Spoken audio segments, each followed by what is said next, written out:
A big question on many minds tonight is, will Russia's invasion have an impact here when it comes to anything from cybersecurity to grocery bills? Yeah, lots of questions. 3 on your side's Gary Harper is talking with the experts. So what's their advice? Yeah, earlier this week, I did a report on the sky-high food prices, how restaurants are being affected, how consumers are being affected. I'll have a lot more on the cost of food in a minute because of the invasion. But let me start with cybersecurity. Since so many people are working from home, what effects will Russia's invasion have on your computer use?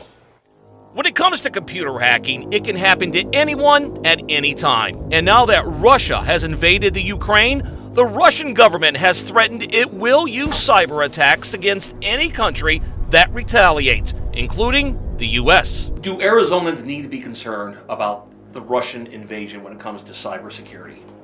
Yes, they do. Ken Colburn is a computer expert here in the Valley. He tells 3 on your side that you always need to use antivirus software and other measures to prevent Russian hackers. But since Russia's invasion, certain people are now more at risk at being targeted. For example, Arizonans who work for a large company that has government contracts are highly desirable to Russian hackers.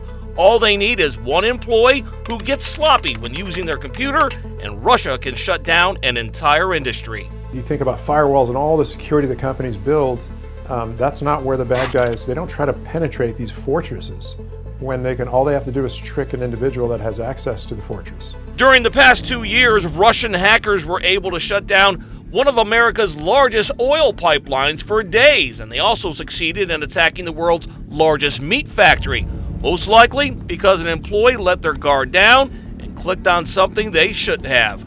Let's move on to another category, the cost of food. Will Russia's invasion affect how much we pay for food right now? Probably not, and certainly not in the short term. Kathleen Merrigan is the former Deputy Secretary of U.S. Agriculture. She says consumers should not worry about increased grocery costs because the United States does not import much, if any, food from that region. However, other countries will be deeply affected. Libya, Yemen, Bangladesh, some of the more food insecure countries in the world depend on Ukrainian exports. And so there will be lives put in jeopardy by this for certain. All right, getting back to cybersecurity, you remember how Russia hacked into Ukraine's banking and government sites about a week ago, and they caused all kinds of problems and disruption? That did not happen instantly. Russian hackers were already in the computer system in Ukraine, and they were just sitting there waiting quietly, waiting for the go-ahead to go ahead and disrupt that nation when it comes to their cybersecurity, and that's what that's exactly how it happened. Now, bringing that back to the U.S., we could have Russian hackers already in place in, say, our energy grid or our banking system. Financial institutions, they could already be in place. And Putin has already said, look, if anybody retaliates against us, we're going to unleash the cyber attack.